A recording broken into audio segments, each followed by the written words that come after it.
All right, now don't laugh about this because it's come up a few times and, well, you can laugh. But I think it's pretty interesting. And I don't know there is a right answer. I'm not sure. I'm not sure if you think you're going to have a right answer. I don't think I do, which is a terrible way to start a show. But here goes. Is not winning on purpose ever acceptable? Wait, what? You heard me. Is not winning. I think there might be some differences here, but this is a legitimate issue. Is not winning on purpose ever acceptable? And I'm not talking about, let's be clear, I'm not talking about your kid's select soccer game, okay? I'm talking about professional sports. Is not winning, intentionally not winning, ever acceptable? If you think it's okay that your kids not win on purpose, we've got another discussion we need to have. So I would like to think that you don't think that. So let's eliminate that part and let's just stick to the issue at hand. And that is, I didn't say losing on purpose necessarily. I said not winning on purpose. Can it ever be acceptable? Then we get to this losing on purpose and what should be done. No, not winning on purpose and what should be done about it is the topic, and it's not a joke. It's come up far too many times for us not to try to hash it out. It really has. For some reason, it seems to happen in the state of Texas a lot. So here we go. What is your definition of tanking? Tanking is a thing. A bigger issue than ever, I think, possibly. But I don't know. It's kind of become front and center more than ever before. So think it through. Is tanking, and you got to come up with a definition and then what to do about it. Is tanking, does that mean losing on purpose? Or does that mean not winning on purpose? Is there a difference between trying to lose and not trying to win? Is it ever okay? Of course, there are several examples, and then we get to the most recent example with the coach pretty much owning it. A couple examples right away, though. And this one led to a lawsuit. And that is, first of all, the head coach of the Miami Dolphins, his name was Brian Flores at the time. He claimed the owner of the Dolphins, which is was not that far out, but claimed the owner of the Dolphins offered him $100,000 to lose games in order to get a better draft selection. He didn't say, Coach, go out there and maybe try not to win. He said, if you lose, I'll give you $100,000 for every loss. Is that tanking? Is that different than tanking? By the way, in the end, he said he was joking, so the league didn't do anything to the owner. I don't believe he was joking at all. But either way, the Dolphins did just the opposite. They won 8 of their last 9 games after the owner of the team said, I'll pay you $100,000 every time you lose. They won 8 of their last 9, and the coach was fired. And he's suing for pretty good reason. Would that have been tanking? Okay? I don't think that's tanking. I would argue with you that's throwing a game. And I think there's a difference, although I don't know what we're going to do about it. I don't know what should be done about it. I don't know what you think as a fan should be done about it, because in the end, you are the one that's going to matter. Example number 2. The Houston Texans, of course, are always hard to gauge about tanking and throwing games because they're so awful. You think they're losing on purpose when they're not. They're just that bad. They just lose all the time. So we can't quite figure it out. So they're such a bad team, they lose almost all of the time. So it kind of looks like they're tanking all the time, but they're not tanking. In fact, the Texans would, you could argue, do just the opposite of that. They could have had the top pick in the NFL draft had they not won their final game. They did, for some screwed up reason, win their final game against the Colts. In fact, they did the opposite of what we're about to talk about, is they went out of their way to win the game on purpose. I'm throwing this back at you saying, is it ever okay to not win on purpose? The Texans went out of their way to win on purpose, and they pulled it off. And most of us would say that's a pretty stupid thing to do. The Texans converted a 2-point play to beat the Indianapolis Colts 32-31. They won the game on purpose and succeeded. So they pulled off the ultimate not tanking They lost the first pick in the draft. Chicago got it. They then traded the first pick in the NFL draft to Carolina. So if you want to measure not tanking or tanking in the future, it's going to be pretty easy to do, because you could envision a scenario in which the Houston Texans had the top pick in the draft, but they tried so hard to win the game, they pulled it off and lost the top pick. So look at the Bears in 2 to 3 years, and you'll know how important that two-point play was. Just compare the two franchises, and then you might even decide, do you believe in tanking, and should tanking be the right thing to do or not? It should be pointed out their head coach, who went out of his way to not tank and win the game and convert a two-point play, he got fired. As usual, he got fired because everybody that coaches the Texans gets fired. He tried hard and got fired. He succeeded in not tanking and got fired. That's the anti-tank. Enter stage left, the Dallas Mavericks. Like I said, for whatever messed up reason, this seems to be happening a lot in the state of Texas. Now, the Dallas Mavericks are even more interesting because they're just saying, we're not going to try. They said, pretty much, we're not going to try. Yeah, this is interesting. So I think they were pretty obvious with their tanking. Now, remember, you got to figure this out, right? You got to think to yourself, did they lose on purpose? Because I do think, in my mind, I think this matters. I do. Did a team go out of its way, like let you score or just bounce them off the top of the building? I mean, were they going out of their way to lose? Not really. Then the question is, so what's tanking? Is tanking meaning you don't try to win? Yeah, they did that.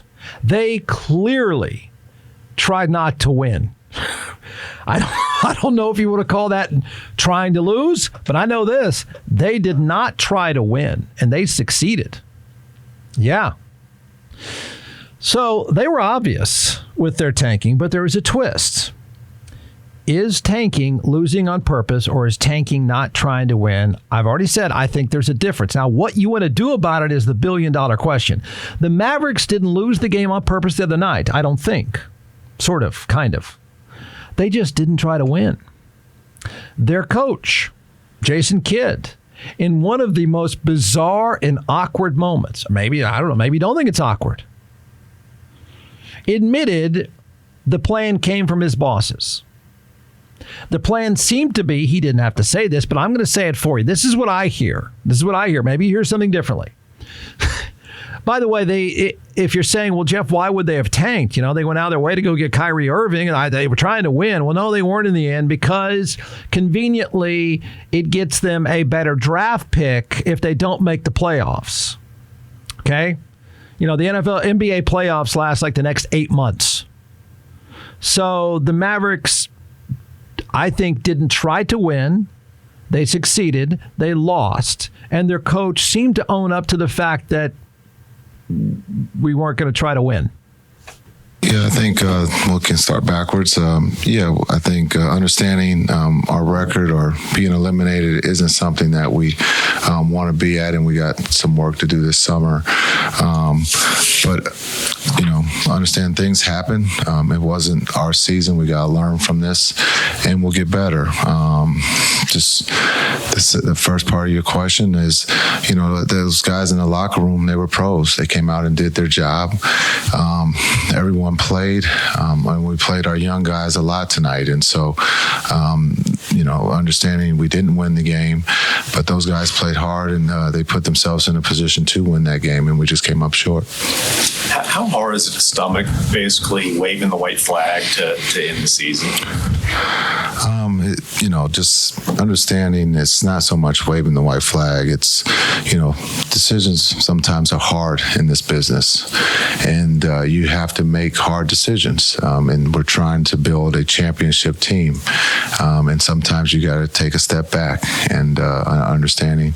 Again, with this decision, this is maybe a step back, but hopefully it leads to going forward, and so, and again, it's not always, easy to make decisions, but these are decisions that are made from my bosses, and we got to, follow them, and we trust Cuban and Nico are going to, put the pieces together to put us in a position to win a championship. And so that's just starting the process today. Okay, well, that was the coach I heard saying, wave a white, we didn't lose on purpose. We didn't try to win today. I think it's plainly obvious. I think he didn't exactly go out of his way to say, shoot, I'm so upset we lost. No, he said it's the process. The process seems to be you're not going to win tonight. So what did they do? By the way, the goal is about a draft pick. That's what all this stuff is about, usually. Does that mean he keeps his job because he did what his boss, as he said more than once, I did what my bosses wanted. Got to trust the process, got to trust my bosses. I don't know. I mean, had they won, would he get fired? I think the answer is clearly yes. The Houston Texans are the template. You follow what the bosses say, and the bosses say you need to go out and not win, or else you'll get fired. Okay, so he did that, and he gave him all the credit. And he did almost a masterful job of just getting himself out of the storyline. Just weird. Okay, but then here's what they did. They emptied their bench. Their star player played 10 minutes. And then they took the attitude, we're going to do the things we need to do to assume that we're going to lose. We're not going to win tonight. That's what we're going to do. We're not going to try to win. We're not going to make sure we lose. We're just not going to try to win. So they admittedly didn't want to win. Is that throwing a game? Is that throwing a game? Or is that not trying to win? And does it matter? Should it matter? Should Jason Kidd have lied? Here, this is another thing I can't help but wonder. Should he sit down there? If you were the boss, would you say, okay, look, seems pretty obvious. I think anyone watching probably noticed that we just played some dudes that never play. We took the star out. So it seems pretty obvious we didn't go out of our way to win tonight, which is a little weird. But you need to go out there and you need to lie. So should the coach sit down and say, wow, this was a shocker to us. We had 5 guys test positive for COVID during a break. And so we pulled them off the floor. Of course, they're wearing masks now. They're socially distanced now. We got COVID. What are we going to do? What are we going to do now? Everyone got COVID. All the good players got COVID. Should have you lied? Should the organization lie? Then this is where it gets complicated because teams have been fined before. I think the Mavericks have been fined $600,000 at one time or another, which is really a bad sign. You keep tanking and getting punished for it, and you still can't figure it out. But this is where it gets weird. What should the NFL or NBA do to a team that doesn't try to win? I mean, yeah, you pulled your starter out, that's a $100,000 penalty. I mean, you put 2 starters out, that's $300,000 penalty. I mean, when it seems plainly obvious, you didn't go out of your way to win. But what do you do about that? I mean, I think some of you might argue, wait a minute, man, this is just like he said, it's the business. It's a smart thing to do. I mean, what's the point in trying to make the playoffs to get knocked out when we really need this draft pick for the future of this franchise? I wonder how many fans would say, leave him alone if teams want to tank, right? Would you take this attitude? Hey, leave him alone if teams want to tank. If my team, almost always the Texans, but this case the Mavericks, if my team wants to tank, that is, not try to win because it'll make them better next year and 2 years from now, so be it, leave them alone. Or should the NBA or NFL hammer them? In fact, the real hammer would be, you tank to get draft picks, we'll take away the draft picks.